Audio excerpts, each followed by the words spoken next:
Hello everyone, welcome to Reiki Healing World 8। I hope आप सब अच्छे होंगे, अपना ख्याल रख रहे होंगे और मैं भी एकदम अच्छी हूँ।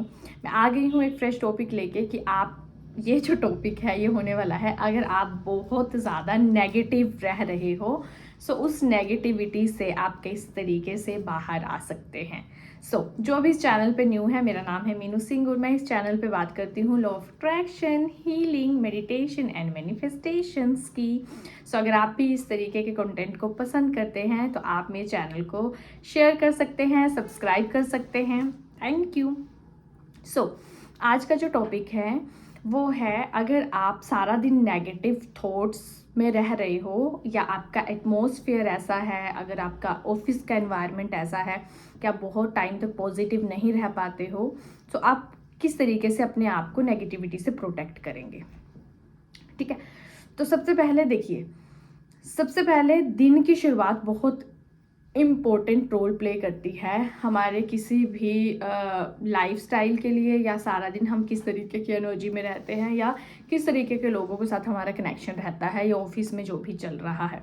सबसे पहले अब्राहम एक बात कहती है, हर चीज़ आपकी क्रिएशन है। और जब ये बात पता चलती है तो ऐसे लगता है किसी ने गाल पे ज़ोर से थप्पड़ मारा हो कि क्या कर रहा था मैं, अभी तक जो भी हुआ वो मेरी वजह से हो रहा है।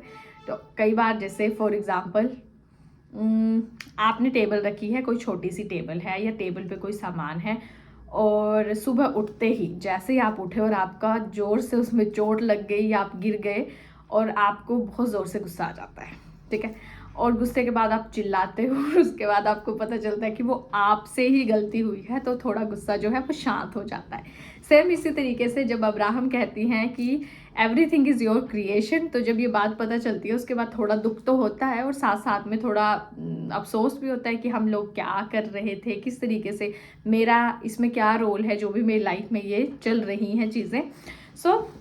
जैसे आपको पता चला आप अपने क्रिएटर खुद हो, तो आपको पता है कि स्विच आपके पास है, कब उस स्विच को ऑन करना है, ऑफ करना है, वो हमारे हमारे अंदर ही सब कुछ है बेसिकली।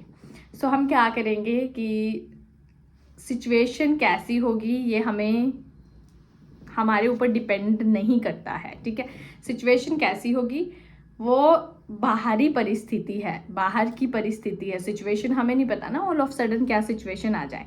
सेम उस सिचुएशन पे हमने रिएक्शन कैसा देना है या कितनी देर तक वो रिएक्शन देना है, वो हमारे ऊपर डिपेंड करेगा। जैसे आपको लो फील हो रहा है, आपको बॉस ने डांट लगा दी, आपकी मम्मी ने आपको डांट लगा दिया, या किसी तरीके से करियर में आप बहुत स्टक फील कर रहे हैं और आपको नेगेटिविटी लगातार घेरे जा रही है, तो आप उस सिचुएशन में क्या करेंगे? आप उस सिचुएशन में ये चीज़ कहेंगे, everything is my creation and मैं हर एक चीज़ की रिस्पॉन्सिबिलिटी उठाती हूँ या उठाता हूँ। ठीक है, और जो भी नेगेटिव एटमॉस्फेयर चल रहा है उसकी जगह थोड़ा सा ध्यान हटा के उस जगह से कहीं और लगाने की कोशिश करेंगे। फॉर एग्जाम्पल, जॉब में सैलरी नहीं टाइम पे आ रही है, ये एक नेगेटिविटी वाली बात है जिससे आपका दिमाग बार बार खराब होता है, नेगेटिव इमोशंस आते हैं। तो आप उस सिचुएशन में क्या करेंगे कि घर में कोई चीज़ अच्छी पड़ी है या नई घर में कोई एक्सपेंसिव चीज़ आ गई है, नए कप आ गए हैं, फॉर एग्जांपल क्रोकरी का कोई सामान आ गया है, तो आप उसमें अप्रिशिएशन दिखाओगे कि wow, I am so happy and grateful कि हमारे घर नई चीज़ आई है। धीरे धीरे जो आसपास अच्छा है उस पर पॉजिटिव होना शुरू हो जाओ, और सबसे ज़्यादा जिस चीज़ को देख के आप पॉजिटिव फील हो सकते हो वो खुद, कि मैं जिंदा हूँ। ठीक है, तो इस तरीके से आपने धीरे धीरे पॉजिटिविटी में आना है, नेगेटिविटी को इग्नोर करना है। दूसरा स्टेप नेगेटिविटी को इग्नोर करने का है, एक सक्सेस स्टोरी जरूर सुने। अभी बहुत सारी जैसे सक्सेस स्टोरीज है, किसी ने रोका सेरेमनी अपनी मैनिफेस्ट की है, किसी ने स्पेसिफिक पर्सन मैनिफेस्ट किया है, किसी का पैसे का इशू था वो रिजोल्व हुआ है। तो ऐसी कहीं भी अगर किसी भी पेज में आपको लगता है हर दिन कुछ ना कुछ सक्सेस स्टोरी आती है, तो आप उस सक्सेस स्टोरी को पढ़ सकते हैं। ठीक है, और उससे आपको एक मोटिवेशन मिलेगी कि नहीं, ये चीज़ अगर इनके साथ हो सकती है तो मेरे साथ क्यों नहीं, क्योंकि हम सब, मैं एक ही बात कहती हूँ, सेम एनर्जी के साथ बने हुए हैं। दूसरा, नेगेटिविटी से अपने आप को दूर रखने के लिए एक चीज़ है जो आपको बहुत मदद करेगी, that is your affirmations. Affirmation क्या है, कैसे वर्क करती हैं, अगर आपने नहीं वीडियो देखा है तो इससे पहले वाले वीडियो में आप जाके देख सकते हैं कि अफर्मेशंस क्या है, कैसे वर्क करती हैं। तो अपनी सिचुएशन के हिसाब से, अपने इंटरेस्ट के हिसाब से, या जो भी आपकी लाइफ में इंटरेस्ट के साथ साथ जो आपकी डिज़ायर्स हैं उसके हिसाब से अपनी स्पेसिफिक अफर्मेशंस बनाएं, उनको रोज़ पढ़ें और रोज़ पढ़ने के बाद पॉजिटिवली चीज़ों को फॉलो करना शुरू करें, पॉजिटिव एस्पेक्ट देखना शुरू करें, तो आप धीरे धीरे धीरे नेगेटिविटी से कट जाओगे। सो यही था आज का टॉपिक कि आप किस तरीके से नेगेटिविटी से अपने आप को दूर रख सकते हैं। जैसे मैं फॉर एग्जाम्पल मैं अपने आप को कैसे नेगेटिविटी से दूर रखती हूँ। सबसे पहले मेरे जितने भी क्लाइंट्स हैं या मैं खुद सेल्फ के लिए कि I am best healer ever, okay, ये अफर्म करती हूँ। एंड सेकंड, जैसे ही मैं अपने ऑफिस आने लगती हूँ तो मैं वेदर का, नेचर का, हर चीज़ का इतना थैंक्स करती हूँ कि थैंक यू सो मच मुझे नया दिन देने के लिए। अपने बेड का मैं इतना थैंक्स करती हूँ कि मैं जिसमें कंफर्टेबली सो पा रही हूँ और सुबह उठ पा रही हूँ। थैंक यू यूनिवर्स कि मैं ज़िंदा हूँ।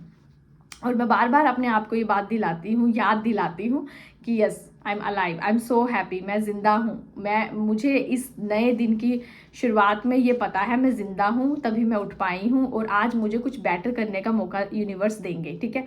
और मैं पहले ही प्लान कर लेती हूँ कि आज का दिन मेरा बहुत बेहतरीन जाएगा। और टचवुड सच में ये चीज़ें होती हैं, वर्क करती हैं, धीरे धीरे वर्क करेंगी लेकिन डेफिनेटली करेंगी।